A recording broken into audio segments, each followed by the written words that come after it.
No, are there any questions, please?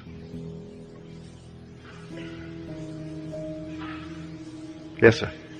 What did Abdullah tell you to do between the time that you imagined, you're imagining, and between that time and the time of demonstration? Well, I'll tell you in details exactly how we got together. It was 1933. If you remember, there was a frightful depression on in our country. Millions were unemployed. In New York City, you would go through the tunnel into Gimbels from, say, the square where Gimbels begins. It goes all the way through to the Holland Tunnel. They were sleeping with the permission of the mayor. 3 and 4 deep, as far as the eye could go. There's no place to go. In the park, in the summer months, they were allowed to sleep in the park, sleep all over the place. And the long lines for coffee and bread that were there to give them. There were millions unemployed. We then had a population of not more than, say, 130 million, as against today's 192 million. I was a dancer, and if you couldn't eat, you couldn't pay to watch a dancer. So there were no shows playing on Broadway. I think we had 5 Broadway shows, and they were running on paper. Yes, people passing out paper to go and see them, really, instead of the usual 50 and 60 shows that you used to get.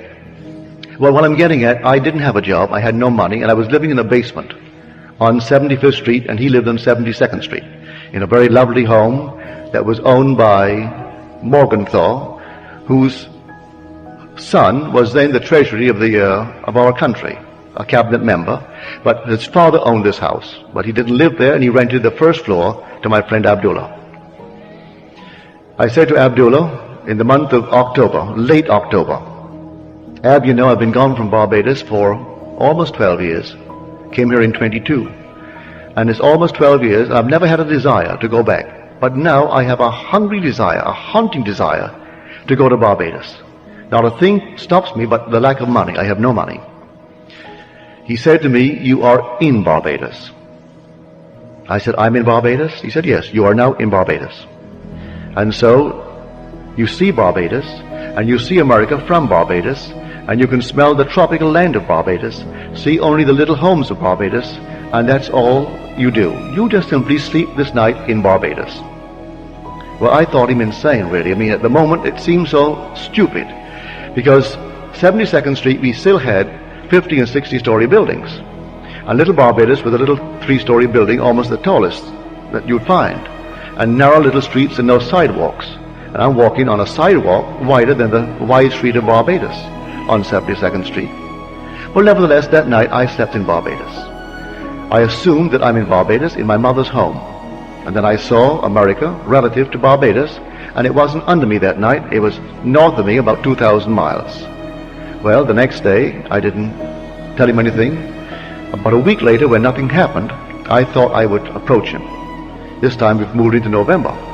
I said, you know, Ab, there is not a thing has happened. He wouldn't discuss it with me. He turned his back on me and went into his little library and slammed the door. About 3 times I tried to open up the discussion with my friend Ab between that moment when I first talked to him and the end. He would never discuss it. On the basis, how can he discuss with me how I am going to Barbados when I am already in Barbados? That's stupid to discuss how I'm going to go when I am in Barbados. And if I am faithful to my assumption, I can't discuss the how. I am already there. Well, this went on. On the morning of the 4th day of December, there's no job, no place to go, and the last boat that will get me there by Christmas is going to sail on the 6th. Under my door is a little letter from my brother Victor. And he said, as a family, we were never around the table at Christmas together. That Cecil, that is my oldest brother, he left home before the last was born. Because we have a large family, there's an interval of 8 years between my sister, Daphne, who was the 8th child, and then my brother, Joe. Well, in that interval, my brother Cecil went off to Demerara. So, never as a family were we ever together at Christmas. So in the letter, he justifies why he's asked me to come. He said, I know you don't have a job, and there's no excuse for not coming. And so I'm enclosing a draft for $50. You may need a shirt, a pair of shoes, socks, or something. And I've notified the Furnace Whitty line that you will come for a ticket. So the ticket is waiting for you at the furnace line. Well, I was so excited, I rushed on down to the furnace line, and I gave them my letter. They said, yes, we have a message here from your family in Barbados. We'll give you a ticket, but we haven't any first-class tickets left. You can go third class and use the facilities of the first, but you have to sleep third class until you hit the island of St. Thomas.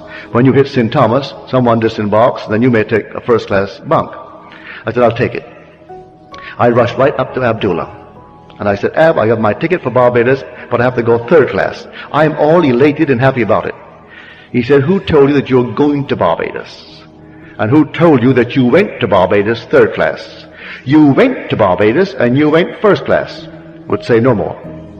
He isn't even happy that I'm going to Barbados now. So I went down on the morning of the 6th day of December with my third class ticket. Went up to the desk as they're checking in the passengers, and I put my ticket forward. He said, I've got good news for you, Mr. Goddard. Someone is cancelled and you're going first class. And I went first class all the way down to Barbados. 10 days down, 10 days back, with 3 heavenly months in Barbados.